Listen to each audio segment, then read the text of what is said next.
Halo, nama saya Akila, murid homeschooling Aslahia paket B. Kenapa saya pilih homeschooling? Karena with homeschooling I can be more freely and aku bisa berprestasi dan berkarya lebih bebas dan lebih freely di rumah. Never stop having dream and make your dreams come true. Adalah warga belajar kesetaraan paket A di PKBM Aslahia, dan sekarang paket B.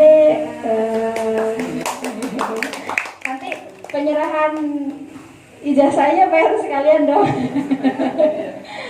Dan luar biasa, ini adalah contoh dari warga belajar yang sukses, bukan cuma sukses di lokal nih, bukan di nasional aja. Akela ini udah ke internasional, go internasional.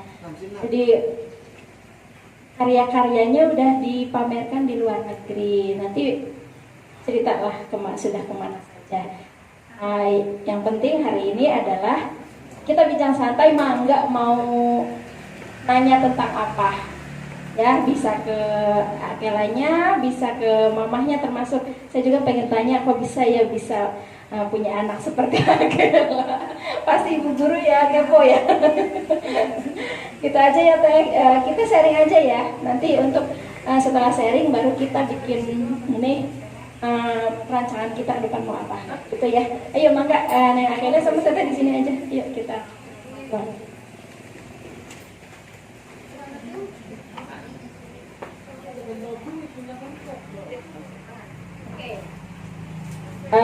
Sebelum mungkin ada yang nanya-nanya dulu, kenalan dulu ya Teh ya, kenalan dulu sama cerita-cerita biar nanti yang nanya juga ada gambaran apa yang mau ditanyain. Ya, oke, emang enggak Neng? Bismillahirrahmanirrahim. Assalamualaikum warahmatullahi wabarakatuh. Alhamdulillah, senang sekali kita kebetulan kemarin itu sebenarnya cuma mau main ya. Teh Akela nih di Senggang gitu kan, karena kita baru pulang dari Solo. Akela baru ikut Festival Payung Indonesia, yang kita ikut acara Festival Payung itu yang kelima, jadi tahun kelima. Akela ini sekarang usianya 12 tahun, tapi dia sudah menjadi seorang fashion designer itu dari usia 5 tahun. Jadi mungkin ketika saya melihat bakat Akela itu di usia 2 tahun, dia sudah bisa menggambar. Jadi 2 tahun Akela sudah bisa menggambar, sudah bisa megang spidol gitu ya, sudah bisa gambar-gambar apa gitu ya, gambar-gambar umum gitu. Saya lihat kok biasanya anak usia segitu belum bisa megang spidol dengan benar. Jadi waktu itu Akela menggambar langsung di kertas. Jadi pakai spidol gitu di kertas, dia nggak coret-coret di tembok. Kemudian di usia 5 tahun dia sudah bisa membuat sketsa fashion ya, sketsa rangka tubuh gitu ya, sketsa fashion dengan baik dan benar. Kebetulan waktu itu ada acara graduation ya, biasanya kalau di sekolah ada graduation, Akela menampilkan baju-baju yang sudah didesain. Jadi 2017 Akela sudah fashion show ke Moskow, Rusia. 2000 waktu itu masih 7 tahun, jadi orang juga nggak percaya, desainernya kecil banget gitu. 2018 kita diundang oleh KBRI Libanon, Akela fashion show di sana. Kita kebetulan tampilnya 2 kali di Libanon, itu di DSAL. DSAL itu sekitar 61 negara yang ikut, salah satunya Indonesia diwakili Akela. Kemudian di sekolah university ya, Antonit ya, sekolah di sana ya, universitas di Libanon. 2019 Akela kembali lagi diundang ke Moskow, ke Rusia. Dan 2020 pandemi, sebenarnya kita ada jadwal waktu itu ke UK diundang, tapi karena pandemi kita nggak bisa berangkat. 2021 kita diundang ke Nigeria, tapi kita juga nggak bisa berangkat karena belum dibuka bordernya. 2022 kita berangkat, baru pulang Akela dari Kyrgyzstan. Itu 25 negara dari Indonesia, Akela mewakili dari Indonesia, di antara 40 desainer gitu. Jadi sambutan orang sana luar biasa. Iya, waktu itu memang paling kecil. Akhirnya selalu kalau tampil di luar negeri memang paling kecil. Begitu sih teman-teman. Jadi nanti bincang santai aja mungkin. Cuman kalau Akela memang bahasa Indonesianya agak kurang. Jadi nanti mohon dimaklum kalau gitu. Apalagi Panca selalu diterjemahkan. Itu aja sih gitu. Jadi bulan September Oktober ini memang agak sibuk Akela karena bulan depan ya, tanggal Akela ada di SeaWorld. Jadi mungkin ini satu-satunya pertama di Indonesia Akela fashion show di bawah air gitu. Tanggal 2, jadi kita fashion show di bawah air. Akela bisa tampil show di luar karena kita juga bukan keluarga yang kaya raya, jadi kita juga keluarga sederhana, supaya eventnya itu tidak berbayar seperti itu. Nah itu saya dengan cara saya menghubungi KBRI gitu, kemudian Kementerian Luar Negeri seperti itu. Jadi ketika waktu itu Akela show pertama itu sebenarnya di Indonesia ya, itu ada acara Akela show. Waktu itu karena anak kecil unik gitu ya, baru dari situ media meliput, banyak media meliput. Akela ini hampir seluruh media sih. Terakhir kita ada di Kick Andy yang terbaru ya, di Kick Andy, kemudian di Kompas TV. Jadi hampir seluruh media itu meliput. Itu dulu ya 2017 karena dianggap mungkin kalau dulu zamannya masih ada TikTok, Akela udah viral ya. Tapi karena belum ada TikTok jadi nggak viral. Mungkin kalau dulu Akela 7 tahun itu dia ada TikTok mungkin sudah viral gitu ya. Tapi ya nggak apa-apa. Jadi seperti itu, saya mencari link, mencari koneksitas gitu ya. Gimana Akela bisa tampil keluar gitu. Jadi saya seperti itu menghubungi Kemenlu, menghubungi termasuk gitu ya. Jadi kalau kita sampai ke satu negara, menurut saya itu takdir yang membawa kita ke sana. Itu karena kalau nggak ada izin Allah juga kita nggak bakalan nyampe ke sana kan gitu. Jadi saya berpikir itu sih gitu. Dan tambah lagi, Akela ini kan siswa kesetaraan dan homeschooling nih. Ada banyak yang belum paham nih sebenarnya perbedaan antara sekolah formal, non formal dan informal itu ya. Nah, mungkin mahasiswa yang bukan jurusan di PLS kurang mengerti gitu. Jadi kenapa sih kemudian Akela memilih untuk ke informal? Kemudian informal itu akan dididik oleh orang tuanya langsung ya. Dididik oleh orang tuanya langsung, tidak di sekolah formal kan. Kemudian untuk mendapat legalitas dan dukungan lain dari lembaga, Akela masuk ke pendidikan non formal yaitu PKP. Ya. Jadi intinya Akela ini tetap fokus ke minat bakatnya gitu. Kalau misalkan Akela ke formal, waktunya akan lebih tersisa dengan hal yang mungkin di luar minat bakatnya. Ya, kalau di formal kan seperti itu ya. Iya. Begitu, sebagai orang tua yang saya salut, satu bisa menemukan minat bakatnya anak, Ina itu. Yang kedua adalah bisa menguatkan Akela bahwa kamu bisa.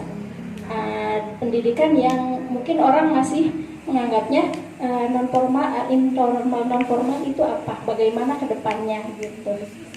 Iya. Kalau masalah pendidikan itu kalau untuk sekolah sebenarnya justru Akela yang memilih homeschooling. Jadi waktu SD itu mau masuk SD karena TK-nya dia reguler.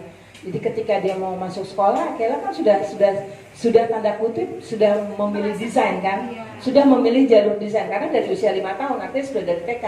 Jadi ketika dia mau masuk SD itu dia bilang sekolah, aku mau. Jadi waktu itu kita sempat berdebat ya kayak saya malah maunya Akela sekolah maunya gitu. Tapi Akela memilih, mungkin Akela bisa jelaskan kenapa dia memilih homeschooling gitu. Siapa tahu kan anak-anak kita punya seperti itu juga yang dirasakan Akela gitu. Orang tua pengennya ini padahal anak-anak menginginkan ini gitu. Gimana cerita enggak? Rada lupa sih ya kan. Tapi ya pengen berkarya aja lah. Berkarya dan pengen lebih I want to grow my passion my talent. Jadi memang waktu itu kita akhirnya deal-dealan sama Akela. Deal-dealannya dalam arti kata, kalau Akela memilih kenapa kamu harus homeschooling gitu. Ketika saya tanya itu dia saya mau jadi seorang fashion design gitu kan. Nah ketika dia memutuskan itu akhirnya kita deal-dealan dalam arti kata kamu harus komitmen. Kalau ketika kamu memilih ini kamu harus komitmen karena tugas kamu juga bukannya artinya kamu santai, enggak. Akela punya tugas-tugas bahwa dia harus waktu itu kita masih kasih tugas sehari 20 desain ya kayak 20 desain dia menggambar terus mengeksplor konsep inovasi sampai Akela pada 2018 Akela sudah bisa membuat batik. Jadi batik-batik yang kita lihat ini 2017 malah ya 2017 itu Akela sudah fokus. Jarang kan anak kecil gitu fokus ke batik. Akela bukan cuma mendesain bajunya aja menjadi sebuah busana, tapi Akela juga menciptakan motifnya. Kayak ini mungkin ayam ciparage, ada padi dan semua ini ada filosofinya. Karena kebetulan Akela ini senang banget sejarah. Jadi kalau anak kecil mungkin jalan-jalannya ke mall, Akela jalan-jalannya ke museum. Jadi memang Akela dari kecil itu senang ke museum. Kita kalau ke luar negeri juga pasti kita harus mendatangi museum di daerah itu gitu. Jadi karena kecintanya dia sama sejarah budaya gitu ya, dia mengeksplor gitu. Mungkin teman-teman ada di sini asalnya dari Karawang semua nggak ya? Mungkin banyak yang nggak tahu ayam ciparage itu apa gitu ya. Ada ayam ciparage, ada candi jiwa, ada rumah perjuangan gitu. Itu ya dituangkan ke dalam selembar batik gitu. Makanya kita punya tagline itu batik punya cerita karena setiap batiknya Akela itu ada kisah gitu. Moodboard itu ketika seorang fashion designer mau menampilkan karya-karyanya, dia harus membuat moodboard. Moodboard itu visualisasi dari gimana sih nanti pada saat fashion show itu, pada saat runway itu baju seperti apa yang ditampilkan, berapa banyak konsep ya. Kira-kira mungkin bisa cerita tentang moodboard itu dari mana?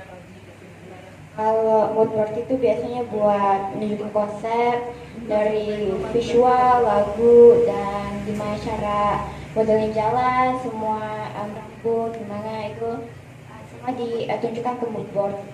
Itu kan online ya? Iya. Itu maksudnya media gimana cara belajarnya? Email aja. Oh, tidak ada ketemu virtual itu saja. Ketemunya pada saat beliaunya itu datang. Jadi memang beliau menyempatkan harus datang. Iya. Karena saya beliau orang stay-nya di Bali gitu. Waktu itu sekarang sudah stay di Bali ya. Karena di sana di kira yang online itu yang virtual itu ya tetap pembelajaran gini. Makanya benar-benar waktu itu kan belum ada daring ya. 2017 mungkin belum ada daring gitu. Jadi 2017-16 itu kan belum ada daring. Jadi masih by email dia kirim. Terus ada Zoom ya, belum ada Zoom kan ya. Pakai bahasa Inggris kan. Pakai bahasa Inggris. Semua modulnya juga bahasa Inggris. Siap Mira. Belum siap. Modul juga bahasa Inggris. Pertama itu dari kroki itu rangka tubuh badan, kayak proporsinya apa, letak tangan sama letak pinggang ini dari mana gitu. Terus baju dari mulai pewarnaan, terus baju, terus ilustrasi, terus paling ini moodboard. Ya. Oke, ada pertanyaan lagi nggak? Ayo. Boleh di luar apa aja deh yang mungkin Bebas kok nanya. bebas.